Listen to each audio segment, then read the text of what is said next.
A paz do Senhor, meus amados irmãos. Entramos no dia 66 da nossa leitura bíblica anual. Estaremos lendo Números do capítulo 19 ao capítulo 21. Nosso tema hoje é o custo da desobediência. Se você desejar, curte, dá um bom dia e que a paz do Senhor esteja conosco. Diz assim, Números, capítulo 19 a seguir, a água purificadora. O Senhor disse a Moisés e a Arão, esta é uma prescrição da lei que o Senhor ordenou, dizendo, diga aos filhos de Israel que tragam uma novilha vermelha, perfeita, sem defeito, que não tenha ainda levado jugo. Entreguem essa novilha ao sacerdote Eleazar. Este a levará para fora do arraial e ela será morta diante dele.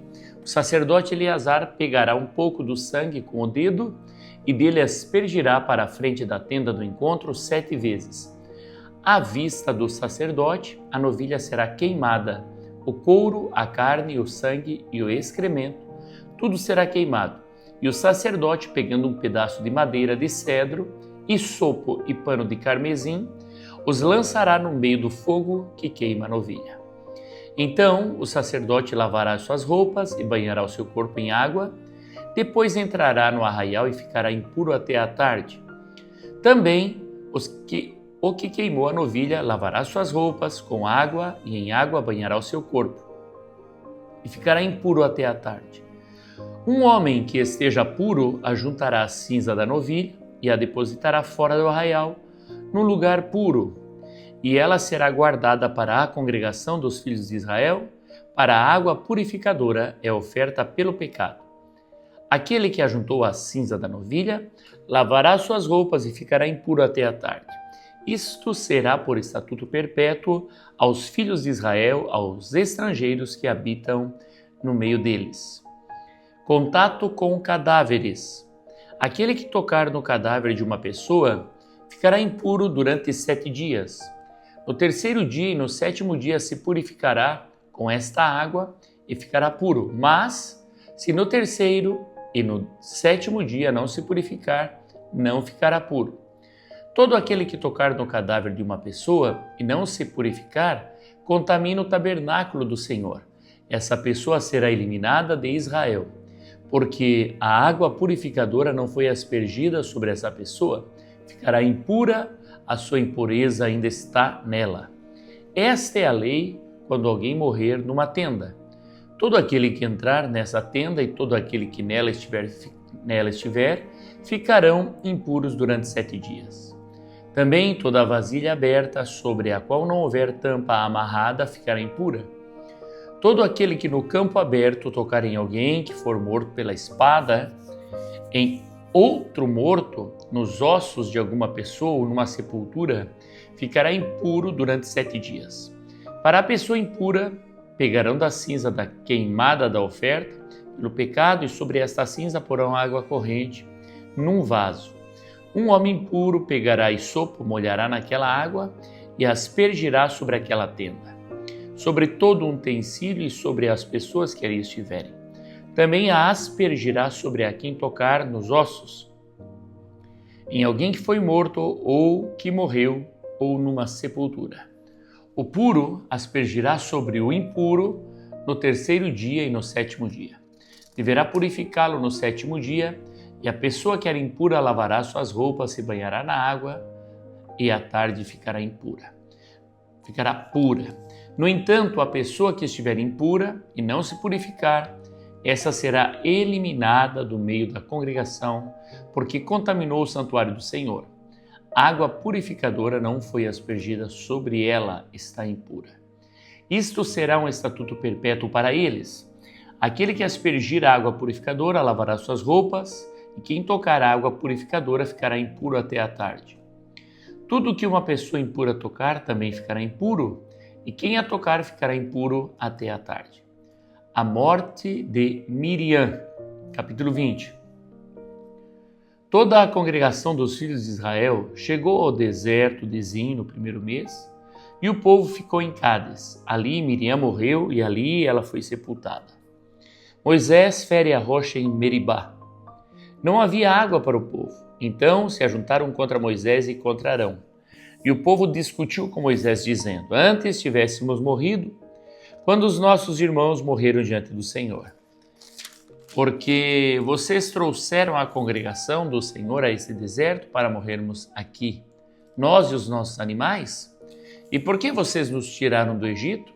Para nos trazer a este lugar horrível, onde não há cereais, nem figos, nem vinhas, nem romãs, nem água para beber.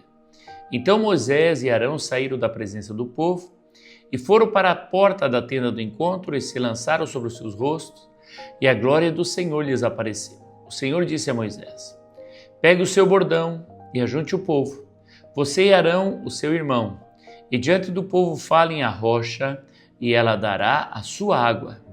Assim vocês tirarão água da rocha e darão de beber à congregação e aos animais. Então Moisés pegou o bordão que estava diante do Senhor, como este lhe havia ordenado. Moisés e Arão reuniram o povo diante da rocha. Então Moisés lhes disse: Agora escutem, rebeldes. Será que temos de fazer com que saia água desta rocha para vocês? Moisés levantou a mão e feriu a rocha 2 vezes com o seu bordão. E saíram muitas águas, e a congregação e os seus animais beberam. Mas o Senhor disse a Moisés e Arão: Porque não creram em mim, para me santificarem diante dos filhos de Israel, vocês não farão entrar esse povo na terra que lhe dei. São essas as águas de Meribá, porque os filhos de Israel discutiram com o Senhor, e o Senhor se santificou neles.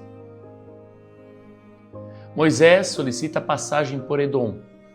De Cádiz, Moisés enviou mensageiros ao rei de Edom para dizer: Assim diz o seu irmão Israel: Você conhece todas as aflições que nos sobrevieram, sabe como os nossos pais desceram ao Egito, e nós moramos no Egito muito tempo, e como os egípcios nos maltrataram, a nós e aos nossos pais. Clamamos ao Senhor e ele ouviu a nossa voz, mandou o anjo e nos tirou do Egito. E eis que estamos em Cádiz, cidade nos confins do seu país. Deixe-nos passar pela sua terra.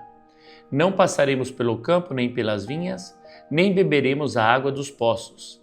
Iremos pela estrada real. Não nos desviaremos para a direita nem para a esquerda, até que passemos pelo seu país. Porém, o rei de Edom respondeu: Não passem por aqui. Se o fizerem, sairei com a espada ao encontro de vocês. Então, os filhos de Israel lhe disseram: Passaremos pelo caminho principal, e se nós e o nosso gado bebermos das águas de vocês, pagaremos o preço delas. Não queremos outra coisa a não ser passar a pé. Mas o rei de Edom respondeu: Vocês não podem passar. E o rei de Edom veio ao encontro deles, com muita gente, com mão forte. Assim os edomitas se recusaram a deixar Israel passar pelo seu país, e por isso Israel se desviou dali. A morte de Arão. Então partiram de Cádiz, e os filhos de Israel, toda a congregação, foram ao monte Hor. O Senhor disse a Moisés e a Arão no monte Hor, nos confins da terra de Edom: Arão será reunido ao seu povo, porque não entrará na terra que dei aos filhos de Israel, pois vocês foram rebeldes à minha palavra, nas águas de Meribá. Chame Arão e Eleazar, o filho dele, e diga-lhes que quando subam ao monte Hor,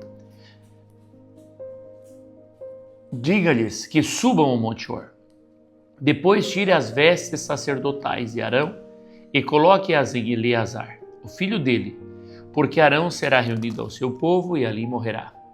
Moisés fez como o Senhor lhe havia ordenado. Subiram o monte Hor, diante dos olhos de toda a congregação. Moisés tirou as vestes sacerdotais de Arão e as pôs em Eleazar, o filho dele. E Arão morreu ali no alto do monte. Depois disso, Moisés e Eleazar desceram do monte. Quando toda a congregação soube que Arão era morto, toda a casa de Israel chorou por Arão durante 30 dias. A derrota do rei de Arade. O rei cananeu de Arade, que havia no Neguebe, ouviu que Israel vinha pelo caminho de Atarim. Ele atacou os israelitas e levou algum deles cativos. Então Israel fez um voto ao Senhor, dizendo: Se de fato entregasses este povo nas minhas mãos, destruirei totalmente as suas cidades. O O Senhor ouviu o pedido de Israel e lhe entregou os cananeus. Os israelitas os destruíram totalmente, tanto eles como as suas cidades, e aquele lugar foi chamado de Hormá, a serpente de bronze. Então, os israelitas partiram do Monte Or, pelo caminho do Mar Vermelho, para rodear a terra de Edom. Mas o povo se tornou impaciente no caminho e falou contra Deus e contra Moisés, dizendo: por que vocês nos tiraram do Egito, para que morramos neste deserto onde não há pão nem água? Já estamos enjoados dessa comida ruim. Então o Senhor mandou para o meio do povo cobras venenosas que mordiam o povo, e morreram muitos do povo de Israel. Então o povo foi a Moisés e disse: nós pecamos, porque falamos contra o Senhor Deus e contra você. Ore ao Senhor pedindo que tire de nós as cobras. Então Moisés orou pelo povo. O Senhor disse a Moisés: faça uma serpente e coloque-a sobre uma haste. Quem for mordido e olhar para ela viverá. Moisés fez uma serpente de bronze e a pôs sobre uma haste. Quando alguém era mordido por alguma cobra, se olhava para a serpente de bronze, ficava curado. Jornada dos israelitas. Então os filhos de Israel partiram e acamparam em Obote. Depois partiram de Obote e acamparam em Ijeabarim, no deserto que está diante de Moabe, para o nascente. Dali partiram e acamparam no vale de Zerede. E dali partiram e acamparam na outra margem do Arnon, que está no deserto que se estende do território dos amorreus. O rio Arnon é a fronteira de Moabe entre Moabe e os amorreus. Por isso se diz no livro das guerras do Senhor: Vaebe em Sufa, e os vales de Arnon, e os declives dos vales que se estende para a sede de Ar e se encosta na fronteira de Moabe. Dali partiram para Beer. Este é o poço do qual o Senhor disse a Moisés: reúna o povo e lhes darei água. Então Israel cantou este cântico: brote, ó poço, entoem cânticos para ele. Poço que os príncipes cavaram, que os nobres do povo abriram, com o cetro e com os seus bordões. Do deserto partiram para Mataná, e de Mataná para Naaliel, e de Naaliel para Bamote. De Bamote ao vale que está no campo de Moabe, no alto do monte Pisga, que olha para o deserto. A vitória sobre Sião, rei de Hesbom. Então Israel mandou mensageiros a Sião, rei dos amorreus, dizendo: deixe-nos passar pela sua terra. Não nos desviaremos pelos campos e nem pelas vinhas. As águas dos poços não beberemos. Iremos pela estrada real, até que tenhamos passado pelo seu país. Porém, Sião não deixou Israel passar pelo seu país. Pelo contrário, reuniu todo o seu povo e saiu ao encontro de Israel no deserto. Veio até Jaza e lutou contra Israel.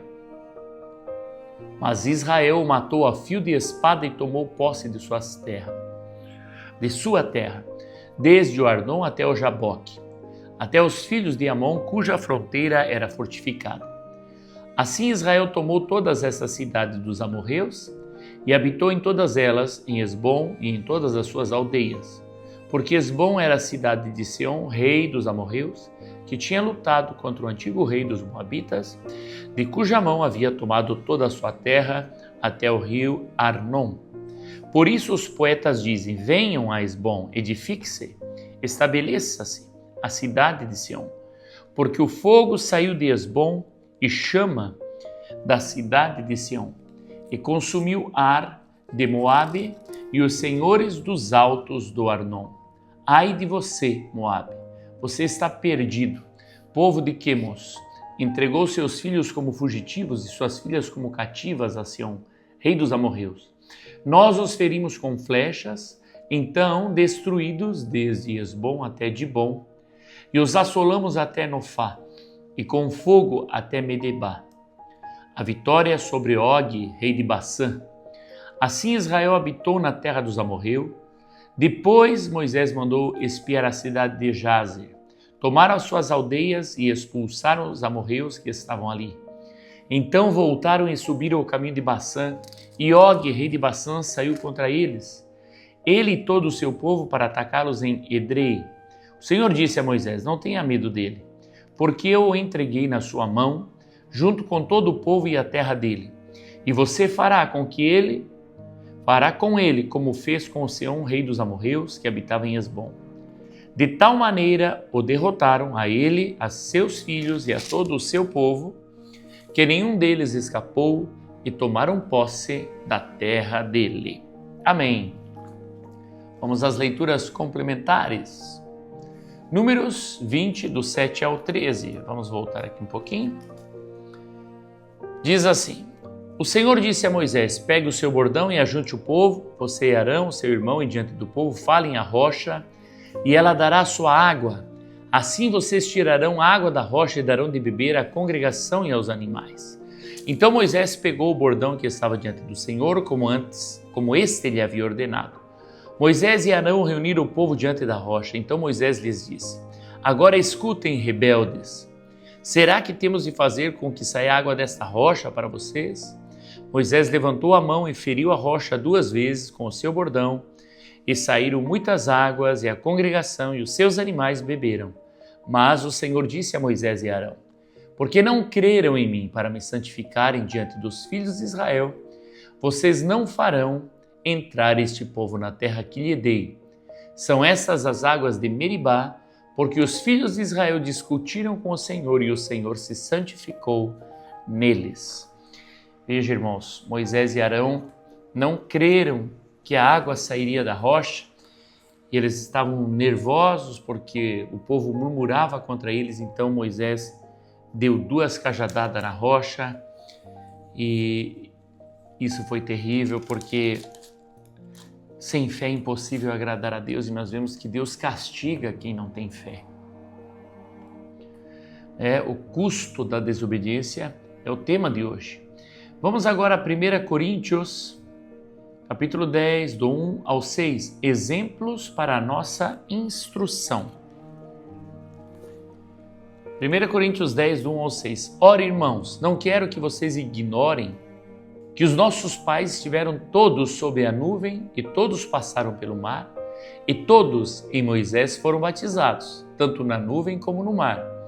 Todos eles comeram do mesmo alimento espiritual e beberam da mesma bebida espiritual, porque bebiam de uma pedra espiritual que os seguia. A pedra era Cristo. Mas Deus não se agradou da maioria deles, razão pela qual ficaram prostrados no deserto. Ora, estas coisas se tornaram exemplo para nós, a fim de que não cobicemos as coisas más, como eles cobiçaram. Essa gente estava preocupado com o Egito, com os pães do Egito, com os peixes do Egito. Eles queriam voltar para o Egito. E quanta gente que nós conhecemos que está o tempo todo preocupado com as coisas dessa vida e se perguntando se vale a pena servir a Deus. Ou ainda pensando que Deus é o seu servo e que Deus tem que fazer todas as suas vontades. Irmãos, Deus é Deus e nós estamos numa caminhada a uma terra que mana leite e mel, a Canaã celestial, a terra prometida.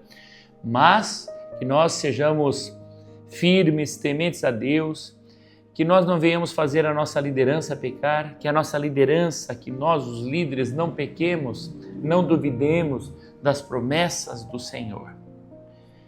Hebreus capítulo 3, 18 e 19. A incredulidade impede a promessa. Diz assim, 3, 18 e 19.